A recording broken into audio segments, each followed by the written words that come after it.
Royce Epstein here from Mohawk Group, and I have been doing lots of paper weaving while we've been staying at home. So here's an example. Lots and lots of paper weaving that I've done with just paper and brochures and things laying around my house, just cutting them up and weaving them together in some really interesting combinations and compositions. I'm really interested in graphics and graphic design, so that's what I've been playing around with. You'll just need tape, scissors, and some paper that you want to cut up. And I found some really good paper around my house and some brochures. So here we go. We're going to cut up some paper into strips. You can make them as thin or thick as you like, or you can have a combination thereof. And it should be pretty straight so that they will weave together nicely. So here's a brochure that I had. So ripping that up, had some beautiful kind of gradient pages in there of beautiful color. So I just rip them out. You got to be willing to rip this stuff up if you want to cut it up. So I'm sure all of you have magazines and brochures at home. So just going through the pages, taking out what I want and sorting them, maybe looking at it by color, trying to figure out what my composition's going to be, deciding what to use. And then, of course, we're going to start cutting these up into strips. So once you have everything cut, you'll get everything organized in a pile. Oh, there's an old calendar, my Vignelli calendar, which is really great for graphics. Then I've got washi tape. Washi tape you're going to use to tape at the bottom all of your vertical strips of paper. I also use a clipboard because I don't want to tape necessarily to say to my dining table. So you're just going to organize your vertical strips of paper in whatever composition you want, but they should relatively be about the same height or length, and you can organize them, just graphically how you want. You can decide as you're doing it. There's no pressure, and you can obviously change your mind when you lay things out. You can move things around. I like to use a mixture of black and white graphics mixed in with color so I can get some of that graphic pop that I was talking about earlier. So you're going to lay these down vertically, and once they're aligned and they're in a row, we're going to use the washi tape and put it at the bottom. I know some people like to put it at the top. Either way is fine. You just need to be able to get your hands in this once it's taped down.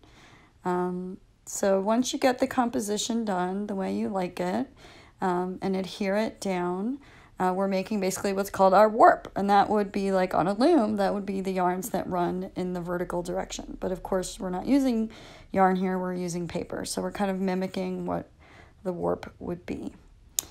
So once we have everything organized, we tape down the washi tape. And the reason I use washi tape is because it's not as sticky and doesn't hurt the paper. It won't stick to the surface of the paper permanently.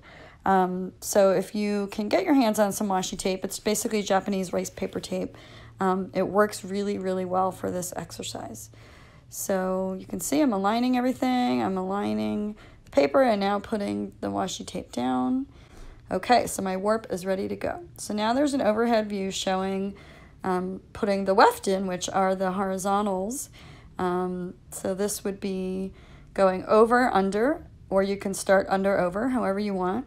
You just go and weave through, and then you take your second one and do the opposite. So if you did under, over, for the second strip, you would do under, over. And you just keep doing this basically until you fill up your warp. And you should relatively have a square. Of course, you can make them rectangular. I prefer square, just easier to work with. So there you go. I've laid in the first two strips on the horizontal. And now you're going to watch me weave for a little bit. So it's really fun. Again, you just alternate over, under, over until you fill up your warp there. And then, very carefully, you peel up the washi tape when you're done. You gotta go slow so you don't lose your construction, and you just want to flip it over. And when we flip it over, then we'll kind of straighten it up. So first we're going to take our washi tape off and do this very carefully. Gotta hold it down so nothing slips out of place. And if you use like magazine paper or shiny paper, it tends to be more slippery.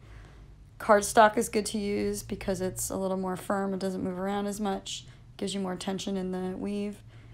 And then I tape with Scotch tape around the edges, just in a little bit, not at the very edge, but just in, and let the edges stick out a bit. And then when you're done, so you do all 4 sides, when you're done, turn it around, you can look at it, and then I like to trim the edges sometimes.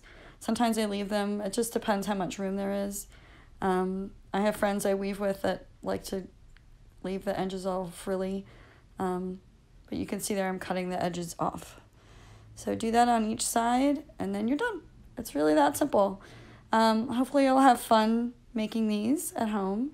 And again, you can just use magazines, brochures, anything you have laying around the house. Old books, vintage books would be great. The more graphic, the better. You can just do, a color gradient if you want.